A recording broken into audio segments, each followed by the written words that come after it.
3, 2, 1. Hello everyone, welcome to the TheAeroGrandPrix Podcast. This is episode 1 and welcome to this podcast. It's a brand new podcast all about motorsport and especially Formula 1.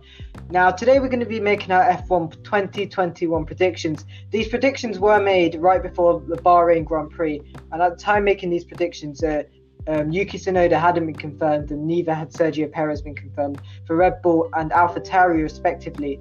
And I'm pleased to say I've been joined by Darshil. How are you doing today? I'm doing good. In today's video, in today's podcast, we're going to be discussing our constructors and drivers predictions for the 2021 season. And as Dylan stated, this was made prior to the final race of the season, but we accounted for that. As you said, we did obviously changes have been made, but the minor changes. We'll definitely make an official prediction after pre-season testing, which it hasn't been confirmed will happen in Spain, but it's more likely to happen 2 weeks before the Bahrain Grand Prix now, due to the global pandemic happening everywhere. So let's start off with our predictions. Today we're going to do constructors. We're going to make some changes to the drivers because they're not realistic at the moment. So we're going to start it from P10. So Darshil, do you want to start it off? So in number 10, I have gone with Williams. Now, the reason why I've gone with Williams still in 10th is because of the current regulations being frozen to a large extent going into the 2021 season. This is mainly due to the Pirelli tyres, which were conceptually the same ones brought over from 2019 to 2020 and now into 2021. And to cope with the extra aero loads, they've had to reduce a significant amount of downforce on the cars by removing pieces of the diffuser and the floor. So it's going to be interesting to see how the teams cope with that. And because of the COVID-19 pandemic and its large impacts, a cost cap and all these factors, and also because of the 2022 shake-up in the regulations, which in my opinion will be probably the biggest in record in terms of from one Concord agreement to the next. So for that reason, I feel like Williams will be focusing all its pace. Realistically, they're not going to be going that far up the order, so they may as well concentrate their resources on P10. So I've gone for my position 10 in the 2021 Constructors Standard. I've gone for the Haas Ferrari. Now, the reason why I've gone for Haas F1 team as position 10 Constructors is nothing to do with regulations, but the driver lineup. So Haas, one of the few teams which has gone for an all new lineup in the Formula 2 champion Mick Schumacher, son of Michael, who's 7-time world champion, and a Russian idiot, Nikita Mazepin. Now that might be controversial in some people's eyes, but after what we've seen, there's not much to say. But overall, I think Haas, their car was they struggled with ride height throughout 2020, and they would have the pace, then all of a sudden lose that pace, as both their previous drivers, Roman Grosjean and Kevin Magnussen, have stated. I believe Haas will score 1 point. Mick Schumacher will score a point. Nikita Mazepin will not score any point. He will be quite inconsistent in my eyes, as it's been shown in Formula 2, and he'll probably be breaking rules and getting penalties. So yeah, that's my reasons. I feel like we need to touch on the Haas rear suspension because they do get it from Ferrari, and the reason why is the overheating of the rear suspension component, which means that going into different temperature changes, different conditions, the car's setup varies heavily. So if they do an optimized setup, for example, in free practice 2, which reflects generally what it will be on Sunday, the aero balance and the actual setup will differ very largely into qualifying and then going into the race. So I think personally, Haas will not get on top of those issues until the 2022 regulations, and that's why in P9 I have gone with Haas. Another reason why I've gone with Haas is even though they have a strong driver in Mick Schumacher, a future talent, I feel like the car will let them down in 2018, they didn't have a great car. Well, in 2018, they did have a great car. In 2019, sorry, they had a bad car. 2018, they scored 50. Yeah, Was 2018 was their best season. 55? So in 2020, their car wasn't great either. And I do not feel like they're going to make a large step forward, especially with the Ferrari engine, which is rumored to have an extra 30 horsepower. However, the Mercedes is also rumored to have an extra 25 horsepower, and the gap was around maybe 40 horsepower to Mercedes last season. So I don't think it's going to recuperate on those gains. So that is why I'm putting Haas in number 9. Now Dylan will do his prediction for number 9. Well, I just want to improve on your point. Also, that Haas did not bring... I think Haas was the only team who didn't bring many upgrades throughout 2020 due to the global pandemic. And obviously... And also the financial reasons and stuff, because they get their chassis from Dallara. Yeah, from Dallara. So, my position 9 will be Williams. And I've gone due to the fact their drivers are consistent. Now, you might have your opinions on Nicholas Latifi, but... if George Russell had not gone to Mercedes for the Sakir Grand Prix, Nicholas Latifi would have been ahead of George Russell due to the fact he was more consistent than George on a regular basis. Maybe not in qualifying, but his race pace was consistent. He's finished more races than George. George will definitely. I think George obviously has demonstrated he has the qualifying pace, but his race pace isn't there. But I think Williams, now with the extra investment, have the ability to do that. And obviously, due to that, I think Haas will not be consistent due to their driver lineup. I think Williams, which do have a more consistent driver lineup, will finish P9 just because they're consistent. And I think Nicholas Latifi will score points before George Russell does in the Williams. So that's why I've gone for P9. Now, moving on to P8, I have Alfa Romeo. Now, I believe Alfa Romeo will still have the edge over Haas and Williams, as they have more scope for development compared to Haas, which rarely develops their cars, and even said that they won't be continue developing their car after, I believe it was March. So, saying that, I feel like Alfa Romeo needs to capitalize on the new regulations. Now, you've got to remember, Sauber weren't great in the beginning of the 10s, should we say, apart from the Sergio Perez 2012 that car was decent. But then going into, for example, 2017 and 2016, that kind of era with the paid drivers, they weren't doing too 2014, no points. Exactly. So I'm putting Alfa Romeo above Haas and Williams as they have more scope for development. And I believe that going forward in the future with that Ferrari partnership, I feel like they can capitalize on that, and they could even get the 2022 aero regulations right. However, saying that, I do not think that they will be a part of the midfield or Formula 1.5, as you may, because I feel like the Alfa Tauri, the Alpine, the Ferrari, the Aston Martin, and the McLaren are quite close. Well, last season especially, they're very, very close. But I feel like they just can't bridge that gap in this short space of time. This is kind of like a filler kind of year. Yeah, from racing for as P8, due to the fact they have a brilliant driver lineup in Antonio Giovinazzi, who, if I'm correct, overtook someone on the first lap in every single race in 2020, if I'm correct. And also the experience. Still in Abu Dhabi? I think he did. That's interesting. He is a great driver, but he can't. I feel like he can't find that consistency over the course of the actual race. So at the beginning, he's very quick, but to be fair, how much of that is the actual car? Because even Kimi Raikkonen is struggling in that car. Yeah, and as I was saying, and also with Kimi Raikkonen being still part of the team, Kimi is essential with that team. He obviously started his F1 career there when there were Red Bull, Sauber, Petronas. How these three have now separate, but yeah, he's there. He's here. He's also a brilliant teammate to Antonio Giovinazzi, and both drivers are really essential in helping Alfa Romeo to do well in the sport. And they were ahead. They were well ahead of Haas and Williams. Maybe not in qualifying, but in the race, 100%. And they did get. You got to remember, they did get a double points finish. in Imola.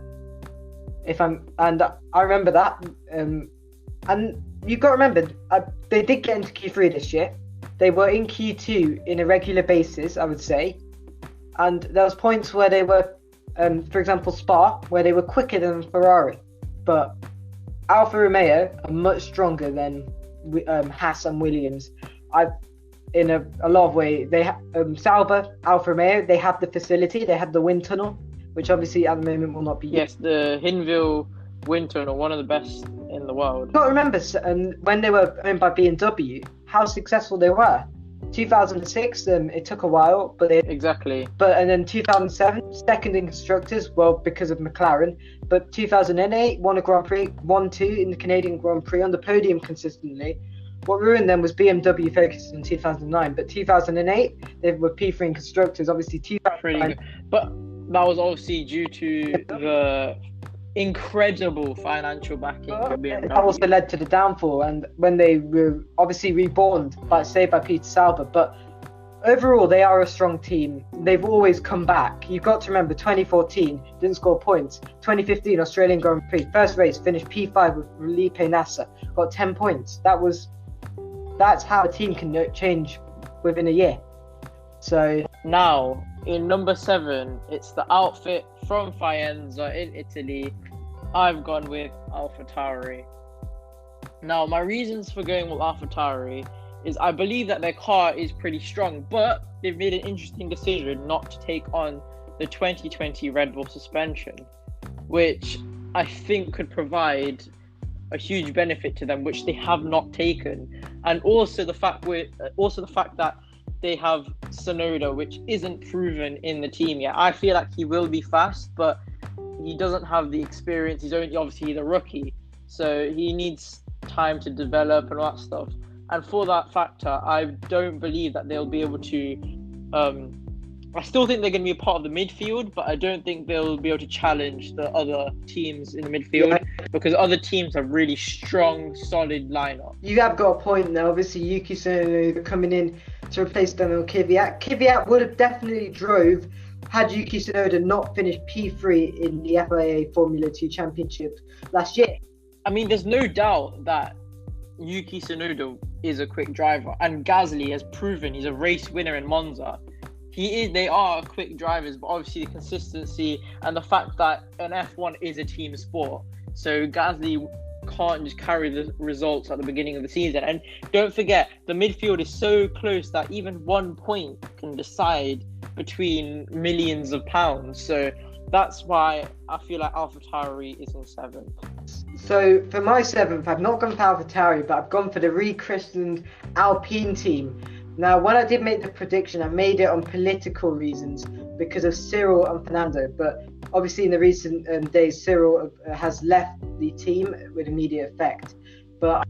And speaking about that, that's quite interesting because Cyril Abiteboul has left the whole company, Renault or Alpine. He's no longer a part of the group. He is officially left. People thought that he would have stayed in the organization in some sort of capacity, but he's actually officially left the whole company, so which is interesting. And they're bringing on, I believe, with my point about now. So obviously for number 7 I've gone for Alpine, and when I did make the decision it was on political reasons because I thought there was going to be a divide with Cyril and Fernando, but in the recent days we have had the news about Cyril's departure from Group Renault completely, so we're not going to see that and we're not going to get the tattoo, but he.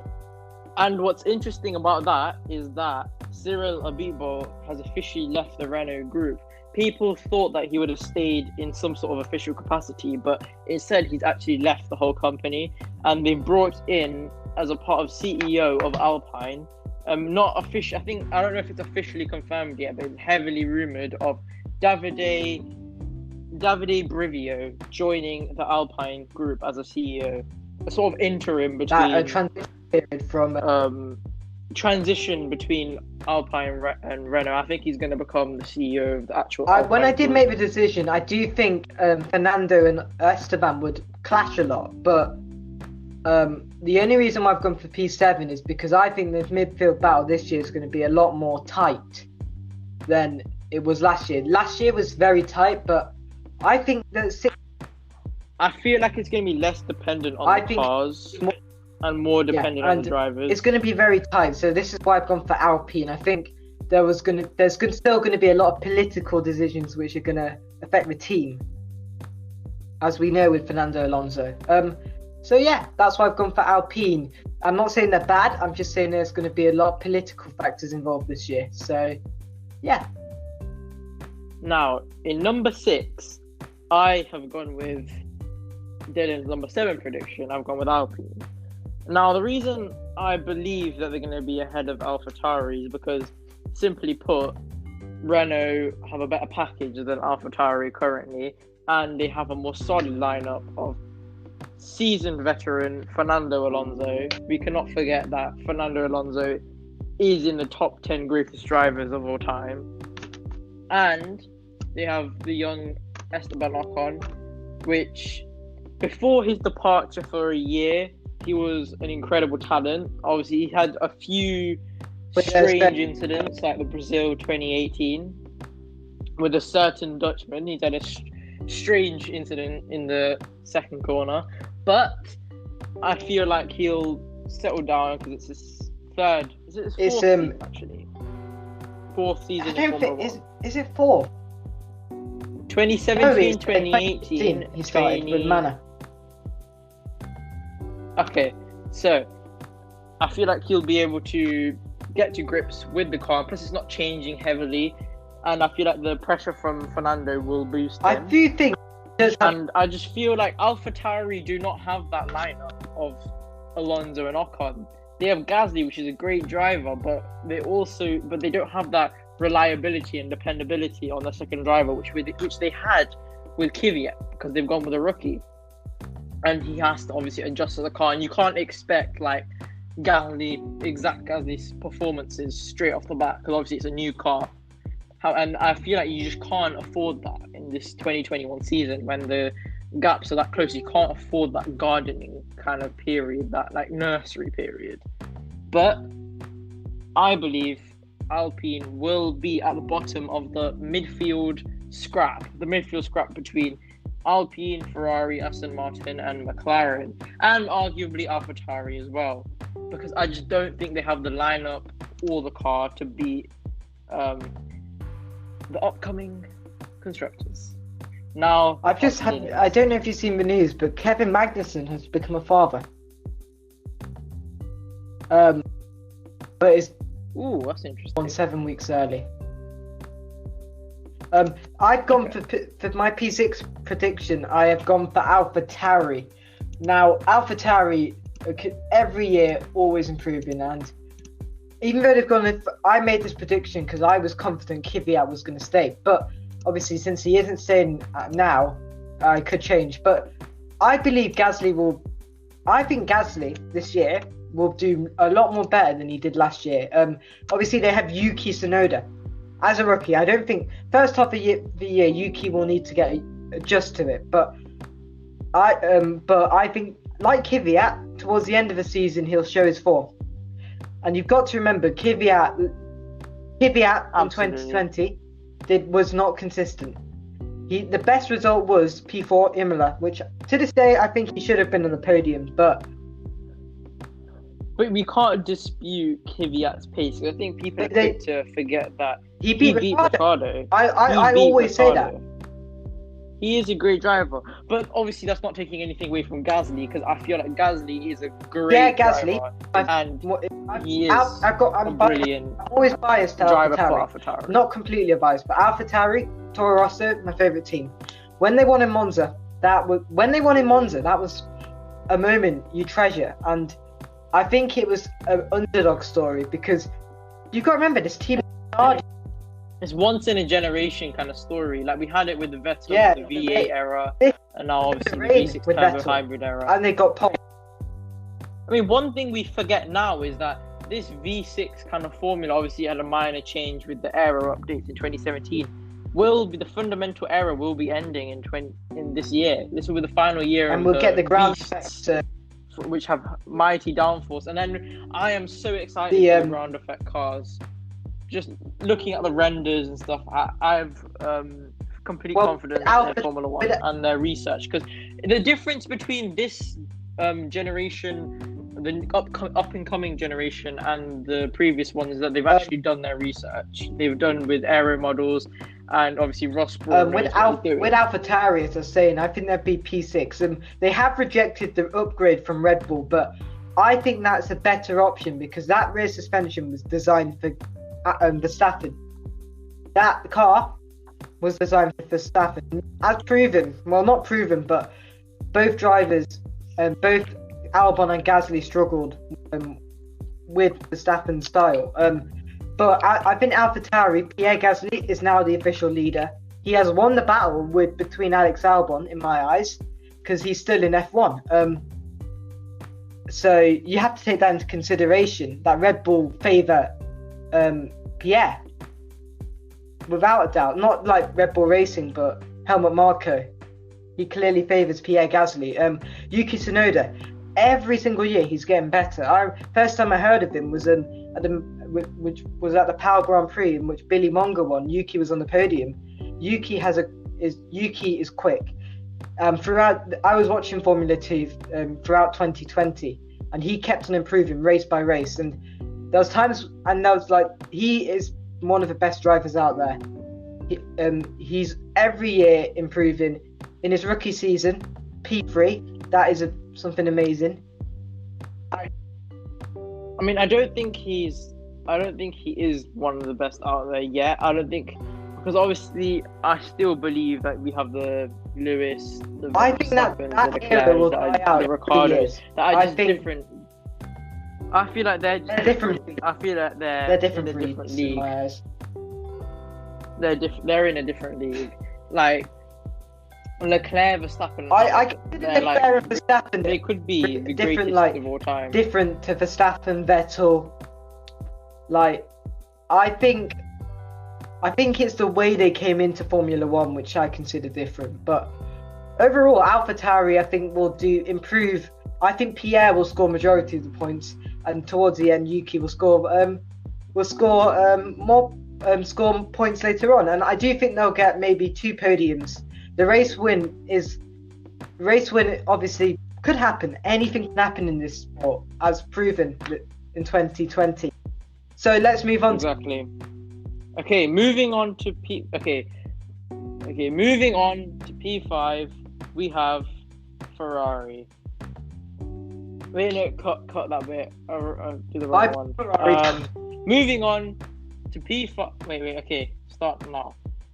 Moving on to P5, I have put Aston Martin. Now, this is going to be controversial, but I believe that their format of obviously the tracing point, memes, and all that stuff, I feel like that's not going to be enough in this season, because we've shown they put the W10, which people forget was a mighty car. Like, it had 5-1-2s in a row. I remember watching it, and people were like, "Oh my god, it's the end of Formula One." That's how dominant it was, and they managed to copy it, and they still finished below the McLaren. So, and also, it's not just because of the car. I feel like the car will be strong, but also because it's new. It's the new Aston Martin team, and they don't have the resources yet of Renault and McLaren.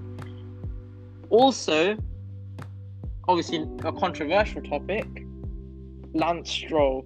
I do not think Lance Stroll deserves as much hate as he gets. However, I do believe there are better drivers on the grid that deserve that. I think Lance Stroll will win Monza, mate. And I said at the beginning of the 2020 season, I said Lance Stroll was going to be in the podium in Monza, and because Lance Stroll is a brilliant driver. Like, he gets a lot of slack because he's obviously pay driver, but Lance is strong. He has his days where he gets where he will end up losing.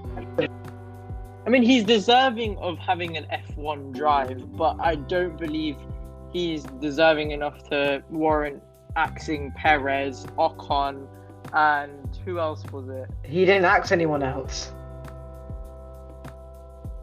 Okay, Perez and Ocon. I don't think them being displaced. Yeah, and Nico Hülkenberg. I do think those 3 drivers are better. I said he replaced Nico Rosberg because of the originally. No, he was Hülkenberg. Partner, Nico Hülkenberg. Valtteri Bottas for 2017, but Nico Rosberg announced his retirement. So, Okay. So for number 5 for Dylan's it's prediction, Scuderia it Ferrari. is- I think Ferrari still, their car's still obviously the SF21. I called it the SF1000B, but I call it the F at first, but I just call it whatever now. But Ferrari, I think I've said they will improve one place above their 2020 position. The reason why I've said that, I think they found that where their errors were, but I think it was too late. They've improved their engine, but with the Mercedes package, which is rumored to be a lot more powerful, I think it's 30 horsepower, 25 to 30 Ferrari horsepower. is still behind. I think they're going to rumored. be in the midfield. They're going to be challenging for podiums this year. I think they're going to have the better race pace, but not qualifying pace. But I think Ferrari, they are learning, and I think the main focus will be 2022 with Callum Ilott involved in that development. But yeah, I think Ferrari, that midfield battle with Alpine, AlphaTauri, Ferrari, Aston Martin, McLaren, this is going to be more tight than it was last year, because we're going to have Ferrari involved, AlphaTauri involved. You've got to remember, Ferrari, AlphaTauri, they got involved a lot later on in that midfield battle in 2020. So, especially around like Portimao, Mugello. Didn't they have the best scoring streak in the whole of the grid, apart from Mercedes? I'm not sure, because Seb has had hardly any points. Yeah, Sebastian. Okay, moving on to number 4. I'm going with Ferrari. Now, the reason why I'm putting Ferrari in number 4, quite controversially, I might add, is because I believe that the packaging of the rear end, which they're going to upgrade next season, will provide a lot of downforce. Because don't forget, the rear diffuser is being cut and the rear floor is being cut, and that reduces downforce by up to 10%, which is an incredible amount. Now, because of that, and also in practice sessions, they've been seen with upgrades of 2021 spec floors, so they're clearly interested in that area, and they're spending their development tokens on the engine and on the rear packaging. So I believe they could leapfrog Alpine and AlphaTauri, and that's why, and even Aston Martin. But I feel like they will leapfrog Aston Martin more down to the drivers than the car. Also, the engine's rumored to have around 30 horsepower more. Now, make of that what you will. They've said that it's going to be codenamed Superfast engine, so the actual layout of the engine isn't going to change much. They've just extracted as much power from their layout of the engine, which is currently spec'd. However, I do believe in 2022, with their extra aero time because of the sliding scale aero regulation that came in 2021, which is this year, but it was changed for 2020. So the 2020 constructors order will designate you to how much aero time you're allowed. So I think that will be a big factor in the 2022 regulations. Obviously, Ferrari finished lowest, and then exactly, which could be big for the future as well. It could be very, very big for the future, because the reason why it's going to be quite good for the future is because they have, to the 2022 January 1st was the day they're allowed to start working on the 2022 regulations. Ferrari's base is going to be very strong due to that extra aero time compared to Mercedes. So don't forget, I think if Ferrari can capitalize on it, which they haven't been doing, and it's painful for the last few seasons, if they do capitalize on it, I think they could dominate the 2022 regulations. Big shock horror, but that is my prediction for even 2022 and beyond. Okay, now on to Dylan's number 5. Basically, I've gone for the team, the team formerly known as Jordan, formerly known as Midland, formerly known as Spike, formerly known as Vijay Mallya's Heaven, Force India, and then Racing Point, Force India, and then Racing Point. So I've gone for Aston Martin. So they finished their as Racing Point finished P4 last year. The reason why I've gone for that is because Well, McLaren, I've gone. That's the reason why I've gone there. Basically, Aston Martin, Mercedes will be very tight with McLaren, Mercedes. But the fact McLaren have a Mercedes engine is the only reason why they're P4. They've got a good lineup in four-time world champion Sebastian Vettel, and very good line. Well, I say that Sebastian Vettel, we still don't know if he's gonna come out of the kind of state he is in right now, because I don't think he's fully recovered from the 2018 crash at Hockenheim, which Helmut Marko has said has left some kind of, I don't know, downer on his form. But I do think Sebastian will find his mojo as team leader in Aston Martin. And Lance Stroll, even though he is controversial, I think he will win Monza this year. I think this year he will do it, because every time he's at Monza, he's always strong. Basically, Lance Stroll is, I think he'll have one of his strongest seasons to this date in Formula One. I think that the team, even though it's not based around him, he's got to know the team now. He's now involved. Yeah, he's got to prove his throughout worth. 2020, he proved his worth. Pole position in Turkey, and he led majority of the race, but obviously had damage to his car. But that, yeah, and obviously, very unfortunate. Like, people might slag him off, but you got to remember, he was the first Racing Point to be on the podium in 2020. He did miss a race in Germany, but even though towards the end he lost his mojo, he came back with a podium in Bahrain. It was since that Magello incident, that Magello puncture, that huge crash. He never really. But I've gone for the Aston Martin P4, mainly due to the fact it's going to be tight with McLaren. So moving on to Darshil's P3. Okay, wait, hold on. Wait, before we start, you know how you, when I get those kind of pauses and there's like stuttery moments, you go to like edit all that out. Got to. So good. It's something I can't. No, it's in my stutters. You know when I don't know what to say, and I just pause for ages. Like we need to. You can I'll edit be all that editing stuff the out, right? audio and stuff. Okay. Alright. Okay. Moving on to P3, I've gone quite controversially with Red Bull. Now, the reason why I say Red Bull is going to be in P3 is because I believe McLaren, with that new 2021 Mercedes spec engine, I believe that they will be able to challenge Red Bull and bridge the gap. Because don't forget, the Renault is heavily under horsepowered compared to the Mercedes engine, and with that increase and McLaren's brilliant chassis, I believe that they will be able to challenge Red Bull. Now, Red Bull, the car has been quite unstable for the past 2 years, since 2019. His departure. Their cars, since Daniel Ricciardo's departure, they've struggled with the rake and the amount of downforce that's generating. Because even though the rake actual form generates a lot more downforce, it's also very vulnerable to stability and obviously actual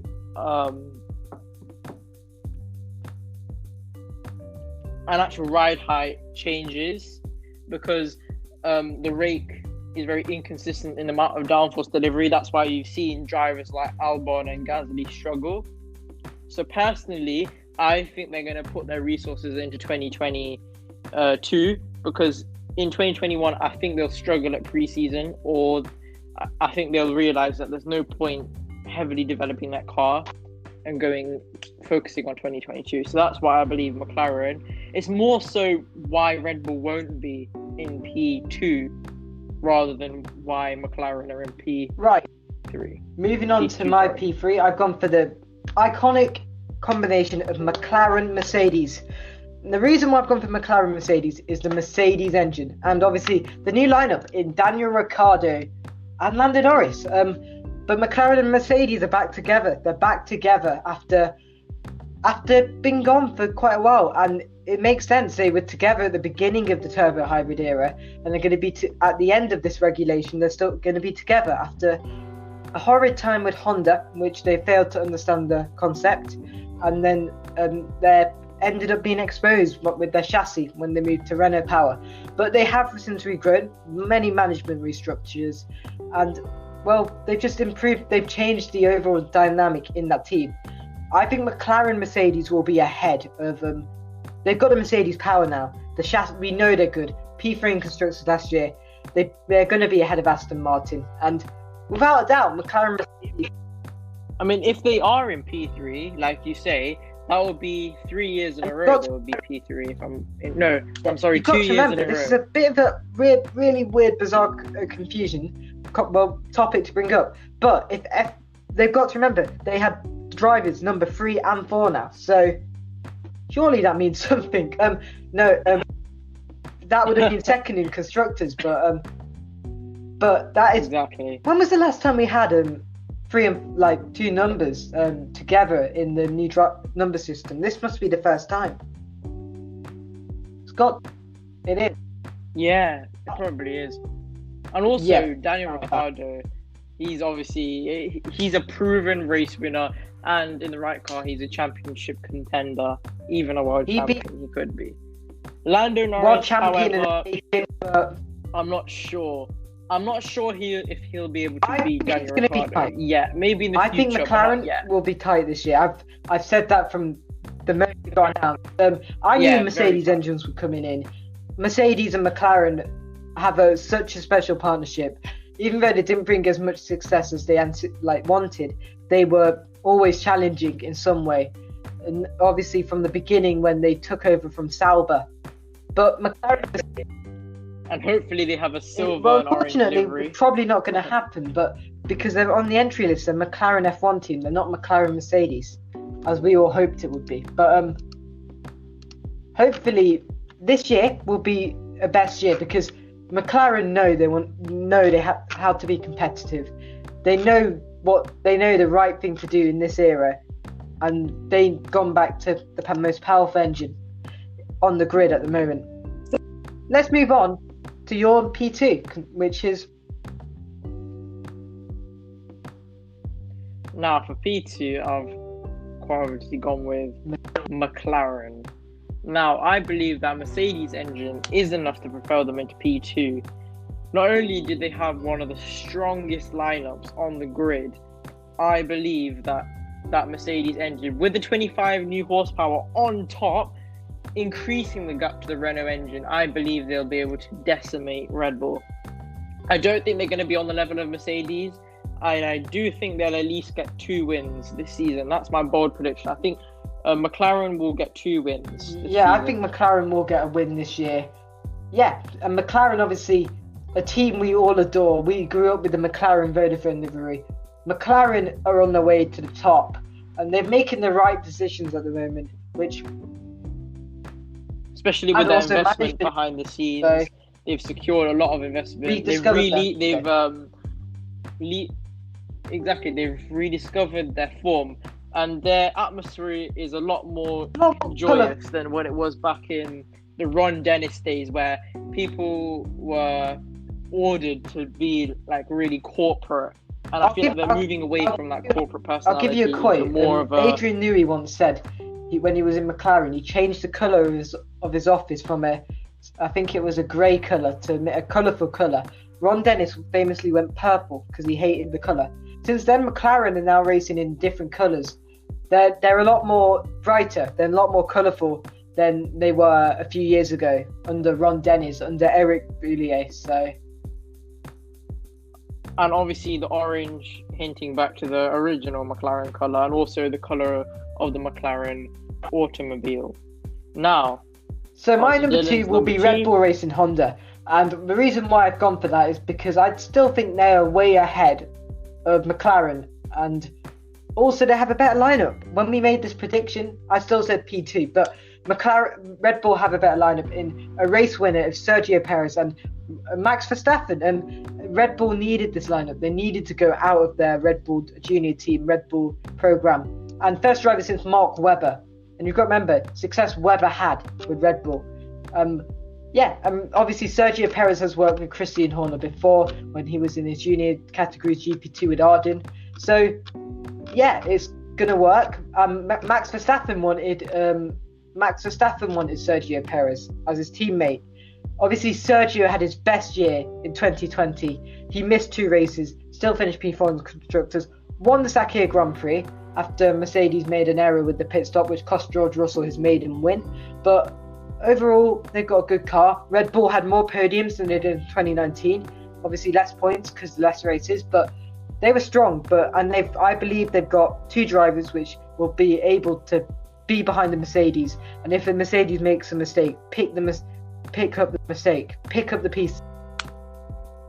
And they've got a very strong lineup of Verstappen, who's obviously one of the best in Formula One right now, and Sergio Perez, which is arguably one of the best drivers in the midfield. And between wheel to wheel racing. Cut. Okay, and they also have a strong lineup of Verstappen, who's arguably one of the best in this current generation, and they also have one of the best wheel to wheel, tyre managing and midfield racers. Consistency is his middle name, Sergio Perez. Yeah, without a doubt, Checo is one of the best drivers. If I move on to let's move on to P1 and let's talk about. Well, we already know the answer. Let's say their full name. Mercedes. Can you say their full name?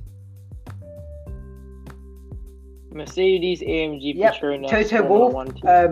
Toto Wolff and Lewis Hamilton couldn't even say it. Have you seen that Drive to Survive clip? But only Bottas. No. Also, it's interesting. Ineos have acquired a 3rd share, along with the other 3rd being Toto Wolff and Daimler, of the Mercedes team, which is interesting because Daimler want to keep Hamilton on a 1-year contract and he wants to be on a multiple-year contract, and Ineos want to start their operations with Hamilton, so there's a bit of an interesting contractual negotiations going on as of recording. We don't know in the future, it could be announced soon, but Ineos are willing to pay the difference. Ineos are willing to pay the difference between. Honestly, I think 2021 might be Hamilton's last year. I don't know why. It could be. It would be a shame. Like, people genuinely don't realize how much of a shame it would be if we lose Hamilton. He is, in my opinion, he is the 2nd greatest Formula One driver of all time behind Ayrton Senna. I would say Ayrton Senna, Michael Schumacher, but Lewis Hamilton is there as well. But overall, I do think Lewis Hamilton's final season will be this year. I think he wants to get 8 World Championships, but I think by the way things are going, I think he wants to do 1 more year, and I don't think he wants to stay on. There's always a move to Ferrari. He'll retire, but I think he'll still be involved, but not driving. I generally think. Exactly. I mean, we do think that 2020. I mean, obviously with the 25 horsepower rumored extra, I feel like there's going to be a new level of domination to the Mercedes. And the fact that they stopped developing the W11 at the Belgium Grand Prix, so they've all that time to spend on the W12. It's going to be called a crazy beast of a car. I'm calling it the W11B. I'm calling every chassis a B chassis. Red Bull, McLaren is the only teams it will be called the keeping W12. Their numbers. McLaren obviously MCL35. I mean, the only reason the W11 was so dominant was obviously because they've been working on that car since 2017. Like, it's one of the best cars of all time in Formula One. And also the fact that Ferrari and Red Bull have just let everyone down with their package not being there, due to the factor that Red Bull were winning the championships, and they weren't spending enough time with Renault developing their car and engine for that regulation in 2014.